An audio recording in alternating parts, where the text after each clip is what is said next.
langsung ke pembahasan. Berikut topik pembahasannya. Topik yang pertama adalah pengertian riba. Riba secara bahasa bermakna ziyadah atau tambahan. Dalam pengertian lain, secara linguistik, riba juga berarti tumbuh dan membesar. Sedangkan secara istilah teknis, riba berarti pengambilan tambahan dari harta pokok atau modal secara batil. Maksud dari tambahan di sini yaitu tambahan kuantitas dalam penjualan aset yang tidak boleh dilakukan dengan perbedaan kuantitas. Tambahan dalam utang yang harus dibayar karena tertunda pembayarannya, seperti contohnya bunga utang. Materi selanjutnya adalah pelarangan riba. Hukum Al-Quran dan Sunnah telah menjelaskan bagaimana keharaman riba dalam berbagai bentuknya, yang dibagi menjadi dua. Yang pertama adalah larangan riba dalam Al-Quran, yang kedua adalah larangan riba dalam hadis. Yang pertama adalah larangan riba dalam Al-Quran. Larangan riba yang terdapat dalam Al-Quran tidak diturunkan sekaligus, melainkan diturunkan dalam 4 tahap. Tahap yang pertama menjelaskan bahwa menolak anggapan bahwa pinjaman riba yang pada zahirnya seolah-olah menolong mereka yang memerlukan sebagai suatu perbuatan mendekati atau ta'aruf kepada Allah SWT, yang dijelaskan pada firman Allah Quran Surat Ar-Rum ayat 39. Tahapan yang kedua, riba digambarkan sebagai suatu yang buruk. Allah SWT mengancam akan memberi balasan yang keras kepada orang Yahudi yang memakan riba, sebagaimana firman Allah Quran Surat An-Nisa ayat 160-161. Kemudian tahapan yang ketiga, riba diharamkan dengan dikaitkan kepada suatu tambahan yang berlipat ganda. Para ahli tafsir berpendapat bahwa pengambilan bunga dengan tingkat yang cukup tinggi merupakan fenomena yang banyak dipraktikkan pada masa tersebut, yang dijelaskan pada firman Allah Quran Surat Al-Imran ayat 130. Kemudian tahapan yang terakhir, Allah SWT dengan jelas dan tegas mengharamkan apapun jenis tambahan yang diambil dari pinjaman. Ini adalah ayat terakhir yang diturunkan menyangkut riba, yang dijelaskan pada firman Allah Quran Surat Al-Baqarah ayat 278-279. Kemudian yang kedua ada larangan riba dalam hadis. Contoh hadis riwayat Ahmad yang menjelaskan tentang 1 dirham uang riba yang dimakan seseorang, sedangkan orang tersebut mengetahuinya. Dosa perbuatan tersebut lebih berat daripada dosa 36 kali zina. Kemudian larangan riba dalam hadis yang kedua, Zabir berkata bahwa Rasulullah SAW melaknat pemakan riba. Wakilnya, penulisnya, 2 orang saksi, dan Rasul mengatakan mereka sama saja. Hadis riwayat Muslim. Kemudian hadis yang ketiga, riba itu mempunyai 73 pintu, sedangkan yang paling ringan seperti seorang laki-laki yang menzinai ibunya. Dan sejahat-jahatnya riba adalah mengganggu kehormatan seorang muslim. Hadis riwayat Ibnu Majah. Materi selanjutnya adalah sejarah riba. Istilah riba telah dikenal dan digunakan dalam transaksi perekonomian oleh masyarakat Arab sebelum datangnya Islam. Akan tetapi, pada zaman itu riba yang berlaku merupakan tambahan dalam bentuk uang akibat penundaan pelunasan hutang. Dengan demikian, riba dapat diartikan sebagai pengambilan tambahan dalam transaksi jual beli maupun hutang piutang secara batil atau bertentangan dengan kaidah syariat Islam.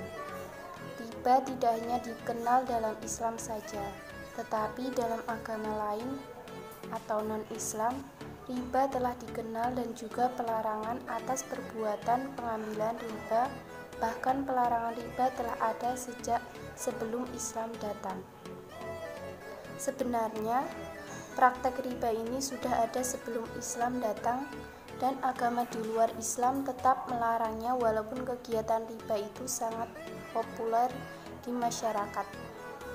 Di antaranya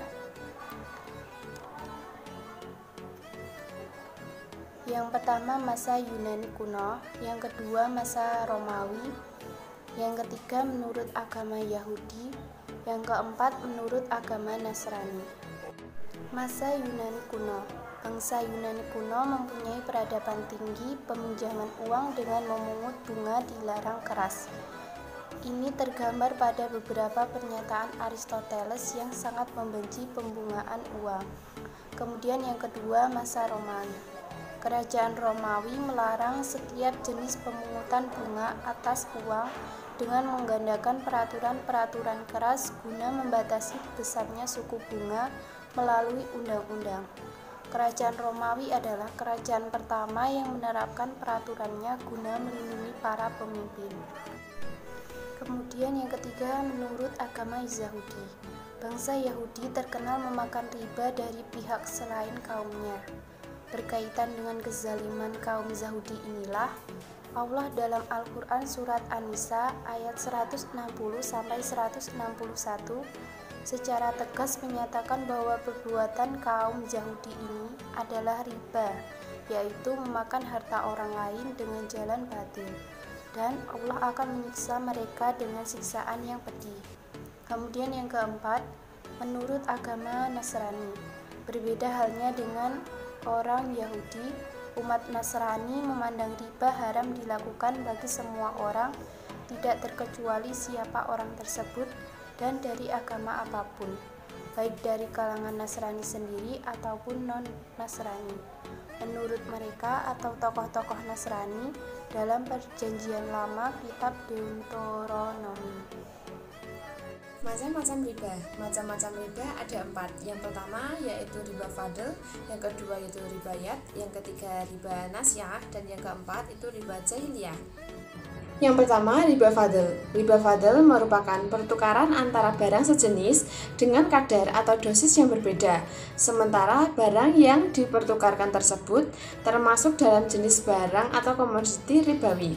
Contoh riba ini dalam kehidupan sehari-hari yaitu penukaran uang 150.000 dengan pecahan 2.000, akan tetapi totalnya hanya 73 lembar saja, sehingga uang nominal yang diberikan hanya 146.000. Yang kedua yaitu riba yad. Riba yad adalah bercerai dari tempat akad sebelum timbang terima, yaitu menjual dengan pembayaran barang yang sejenis tetapi tidak kontan. Dengan kata lain, riba ini diartikan sebagai hasil transaksi jual beli dan juga penukaran barang yang menghasilkan riba maupun non-ribawi. Namun, waktu penerimaan serta serah terima barang tersebut mengalami penundaan. Contoh riba ini dalam kehidupan sehari-hari yaitu penjualan sepeda dengan harga 13 juta jika dibayarkan secara tunai dan 16 juta jika melalui kredit. Riba nasi'ah yaitu pertambahan bersyarat yang diperoleh orang yang menghutangkan dari orang yang berhutang lantaran penangguhan. Dalam arti lain, riba nasi'ah ialah pembayaran lebih yang disyaratkan oleh orang yang meminjamkan. Riba nasi'ah muncul disebabkan adanya perbedaan evolusi atau tambahan antara yang diberikan saat ini dan yang diberikan kemudian. Contoh penukaran emas 25 karat oleh dua pihak berbeda. Saat pihak pertama telah menyerahkan emasnya, namun pihak kedua mengatakan akan memberikan emas miliknya dalam waktu 1 bulan lagi. Hal ini menjadi riba karena emas dapat berubah kapan saja. Riba jahiliyah atau riba qard adalah suatu manfaat atau tingkat kelebihan tertentu yang disyaratkan terhadap yang berhutang atau muqtarid. Riba jahiliyah yaitu hutang dibayar lebih dari pokoknya karena si peminjam tidak mampu membayar hutangnya pada waktu yang ditetapkan. Contoh riba jahiliyah adalah peminjaman uang sebesar 30 juta rupiah dengan ketentuan waktu pengembalian 7 bulan. Jika tidak dapat membayar secara tepat waktu, maka akan ada tambahan utang dari total pinjaman. Pembahasan berikutnya yaitu pendapat ulama terhadap riba. Yang pertama oleh Imam Syafi'i, kemudian Imam Maliki, Imam Hanafi, dan juga Imam Hambali. Menurut Imam Syafi'i, riba adalah transaksi dengan imbalan tertentu yang tidak diketahui keserupaan takarannya maupun ukurannya, waktu dilaksanakan transaksi, atau dengan penundaan masa penyerahan kedua barang yang dipertukarkan salah satunya. Menurut Imam Maliki, yaitu riba nyaris sama dengan definisi Syafi'iyah, hanya bertolak belakang dengan ilatnya. Berdasarkan keterangan dari mereka, ilatnya merupakan transaksi tidak kontan pada bahan makanan yang tahan lama. Menurut Imam Hanafi, riba adalah setiap keunggulan tanpa adanya imbalan pada takaran dan timbangan yang dilaksanakan antara pembeli dan penjual di dalam tukar-menukar. Sedangkan menurut Imam Hambali, riba merupakan setiap keunggulan tanpa terdapat imbalan pada barang tertentu. Barang tertentu tersebut ialah yang bisa ditukar atau ditimbang dengan jumlah yang berbeda. Tindakan semacam inilah yang dinamakan riba selama dilaksanakan dengan tidak kontan. Hal-hal yang dapat menimbulkan riba ada banyak. Menurut para ahli ekonomi, hal-hal yang menimbulkan riba yang pertama yaitu kelebihan atau surplus atas modal pinjaman. Yang kedua, penetapan keunggulan ini bersangkutan dengan waktu. Yang ketiga, transaksi yang menjadi kriteria pembayaran keunggulan tersebut. Kemudian ada lagi hal-hal yang menimbulkan riba, yaitu tidak sama nilainya. Yang kedua, adanya tambahan keuntungan karena tempo atau perpanjangan waktu. Yang ketiga, tidak sama ukurannya menurut syarak, baik timbangan, takaran maupun ukuran. Yang keempat, tidak tunai di majelis ahad. Yang kelima, nafsu dunia terhadap harta benda. Yang keenam, serakah harta. Yang ketujuh, selalu ingin menambah harta dengan berbagai cara. Yang kedelapan, tidak adanya rasa syukur terhadap apa yang telah Allah berikan. Dampak negatif riba. Dampak adanya riba di tengah-tengah masyarakat tidak saja berpengaruh dalam kehidupan ekonomi, tetapi dalam seluruh aspek kehidupan manusia. Dampak negatif riba antara lain, yang pertama, riba dapat menimbulkan permusuhan antara pribadi dan mengurangi semangat kerjasama saling menolong dengan sesama manusia. Yang kedua, menimbulkan tumbuhnya mental pemboros dan pemalas. Dengan membungakan riba, kreditur bisa mendapatkan tambahan penghasilan dari waktu ke waktu. Keadaan ini menimbulkan anggapan bahwa dalam jangka waktu yang tidak terbatas, ia mendapatkan tambahan pendapatan rutin, sehingga menurunkan dinamisasi, inovasi, dan kreativitas dalam bekerja. Yang ketiga, riba merupakan salah satu bentuk penjajahan. Kreditur yang meminjamkan modal dengan menuntut pembayaran lebih kepada peminjam dengan nilai yang telah disepakati bersama, menjadikan kreditur mempunyai legitimasi untuk melakukan tindakan-tindakan yang tidak baik untuk menuntut kesepakatan tersebut. Karena dalam kesepakatan kreditur telah memperhitungkan keuntungan yang diperoleh dari kelebihan bunga yang akan diperoleh, dan itu sebenarnya hanya berupa pengharapan dan terus terwujud. Yang keempat, yang kaya semakin kaya dan yang miskin semakin miskin. Bagi orang yang mempunyai pendapatan lebih, akan banyak mempunyai kesempatan untuk menaikkan pendapatannya dengan membungakan pinjaman pada orang lain. Sedangkan bagi yang mempunyai pendapatan kecil, tidak hanya kesulitan dalam membayar cicilan utang, tetapi harus memikirkan bunga yang akan dibayarkan. Yang kelima, riba dalam kenyataannya adalah pencurian, karena uang tidak melahirkan uang. Uang tidak mempunyai fungsi selain sebagai alat tukar yang mempunyai sifat stabil karena nilai uang dan barang sama atau intrinsik. Bila uang dipotong, tidak bernilai lagi. Bahkan nilainya tidak lebih dari kertas biasa. Oleh karena itu, uang tidak bisa dijadikan komoditas. Yang keenam, tingkat bunga tinggi menurunkan minat untuk berinvestasi. Investor akan memperhitungkan besarnya harga pinjaman atau bunga bank. Investor tidak mau menanggung biaya produksi yang tinggi yang diakibatkan oleh bunga dengan mengurangi produksinya. Bila hal ini terjadi, maka akan mengurangi kesempatan kerja dan pendapatan sehingga akan menghambat pertumbuhan ekonomi. Keidentikan bunga dengan bank. Bunga dan riba sama-sama timbul dari hutang piutang atau pinjam meminjam. Persamaan lainnya ialah bahwa baik bunga ataupun riba sama-sama merupakan keuntungan bagi pemilik uang atau orang yang punya modal. yang diperoleh tanpa jerih payah kecuali hanya dengan meminjamkan uang itu saja. Selain itu, persamaan antara bunga dan riba adalah bahwa pada umumnya bunga itu ditetapkan dengan presentasi dari uang pokoknya, bukan dari keuntungan yang diperoleh.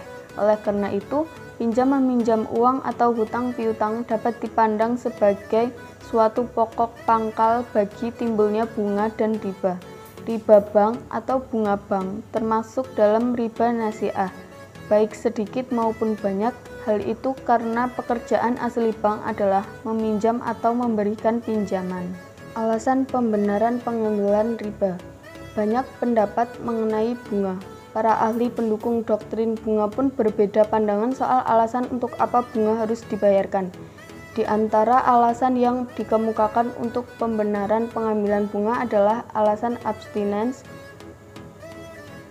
Pelopor dari teori ini menegaskan bahwa ketika kreditor menahan diri atau abstinence, ia menangguhkan keinginannya memanfaatkan uangnya sendiri semata-mata untuk memenuhi keinginan orang lain. Ia meminjamkan modal yang semestinya dapat mendatangkan keuntungan bagi dirinya sendiri. Jika peminjam menggunakan uang ini untuk memenuhi keinginan pribadi, ia dianggap wajib membayar sewa atas uang yang dipinjamnya. Ini sama halnya ia membayar sewa terhadap sebuah rumah perabotan maupun kendaraan. Yang selanjutnya yaitu opportunity cost. Para pelopor pemikiran ini beranggapan bahwa dengan meminjamkan uangnya berarti kreditur menunggu atau menahan diri untuk tidak menggunakan modal sendiri guna memenuhi keinginan diri sendiri. Hal ini serupa dengan memberikan waktu kepada peminjam. Dengan waktu inilah yang berutang memiliki kesempatan untuk menggunakan modal pinjamannya untuk memperoleh keuntungan. Dengan demikian, waktu mempunyai harga yang meningkat seiring dengan berjalannya waktu. Hal itu dijadikan alasan para penganut teori ini untuk menganggap bahwa kreditur berhak menikmati sebagian keuntungan peminjam. Menurut mereka, besar kecilnya keuntungan terkait langsung dengan besar kecilnya waktu. Padahal kreditur dianggap berhak mengenakan harga sesuai dengan lamanya waktu pinjaman. Selanjutnya, beberapa ahli ekonomi berpendapat bahwa manusia pada dasarnya lebih mengutamakan kehendaknya sekarang dibanding kehendaknya di masa depan. Manusia dianggap akan mengedepankan kepuasan untuk masa sekarang. Inilah yang menjelaskan fenomena bunga dengan rumusan yang dikenal dengan menurunnya nilai barang di waktu mendatang dibanding dengan nilai barang di waktu kini. Teori inilah yang disebut dengan teori nilai uang pada masa mendatang lebih rendah dibanding masa sekarang. Singkatnya, mereka menganggap bunga sebagai agio atau selisih nilai yang diperoleh dari barang-barang pada waktu sekarang terhadap perubahan atau penukaran barang di waktu yang akan datang. Dari beberapa teori pembenaran pengambilan bunga atau riba di atas, semua pendukungnya berpendapat bahwa bunga sudah seharusnya dibayarkan oleh para peminjam atau debitur. Apalagi pinjam-meminjam modal dengan memakai bunga merupakan ciri khas bagi sistem ekonomi konvensional sekarang yang merupakan hal yang sudah biasa. Oleh karena itu, menurut ekonomi konvensional, perusahaan-perusahaan bank tidak bisa terlepas dari perhitungan bunga. Karena salah satu aktivitas bank adalah berniaga kredit dengan membayar dan memungut bunga uang. Berdasarkan kepada beberapa teori pembenaran riba tersebut dapat dipahami bahwa dalam tindak tanduk seseorang dalam soal-soal ekonomi dan keuangan telah dikuasai oleh suatu sistem yang dinamakan sistem harga. Faktor pokok yang menentukan dan yang menjadi sendi yang kokoh tempat berdirinya sistem harga itu adalah soal bunga, yakni harga modal, karena ia sesungguhnya menjadi faktor yang menentukan harga di dalam kehidupan ekonomi ketika pinjam-meminjam modal senantiasa berlaku.